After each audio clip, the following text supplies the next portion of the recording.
Hi, I'm Jenna Kunze. I'm Nate Heygi. I'm Alice Qannick Glenn. And we are journalists who report on Indigenous communities in the United States using audio journalism. We're here to talk about how you can use audio to tell underreported stories.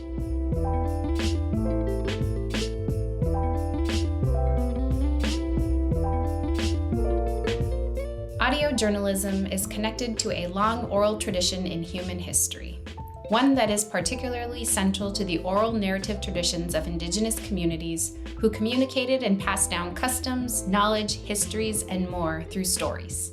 It's a great way to weave the voice of a community with a pressing issue, and we get to hear stories told by the people who are living them. Instead of reading or watching a story about someone, the journalist is passing the mic to that person so we can hear them speak about their experience in their own voice, in their own words. I heard this quote from the creators of the children's PBS show Molly of Denali, "Nothing about us without us."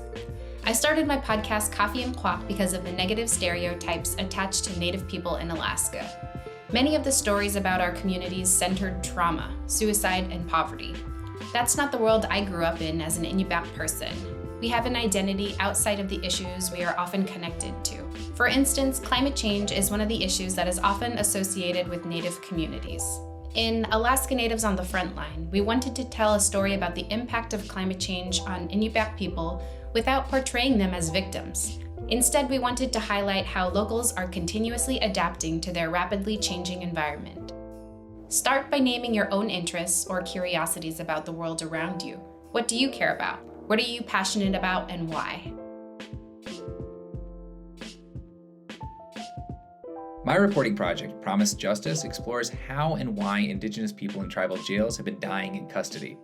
The investigation includes a robust paper trail and an examination of a system, but the emotional nut of the story is about a mother losing her son.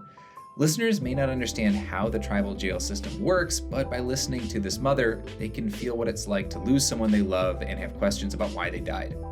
If you're wondering whether your story works for audio, look for the emotional and human aspect of your story.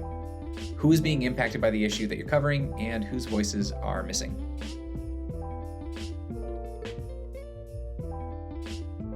Whether your audio story is short or long, it can be a bit more casual than other forms of reporting.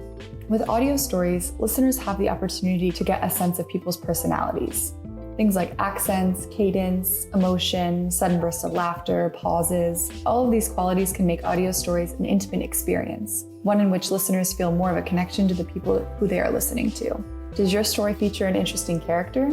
Can they convey what they're feeling about a subject well so that it makes sense to other people? Even if someone you are interviewing struggles with their response, the beauty of audio is that you can summarize points and interject with clarifying details so that the final, edited version is robust and clear while still centering a character's voice. Don't forget that setting can be and often is a character in and of itself. Take notice of the setting around you as you go about your reporting.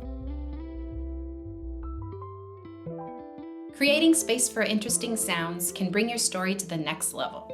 In Alaska Natives on the Frontline, we knew that the natural world would be great for audio. We captured the sound of waves crashing. We put our microphone in the snow. These sounds can help the listener form a deeper connection to the story or get a sense of place and couldn't be portrayed in any other medium. Sounds have soul. I love hearing familiar sounds. Snow boots at the door, kids running around, wind blowing, and the hustle and bustle of whaling cruise homes. These sounds feel like home, and I love creating these opportunities of connection for my community. Are there ways to communicate your story through sounds? The best way to tell if your podcast idea is deserving or suited for a long-form narration is to tell someone else your story and to see if they're interested. Ask them what questions they have and what elements of your story sparked their interest.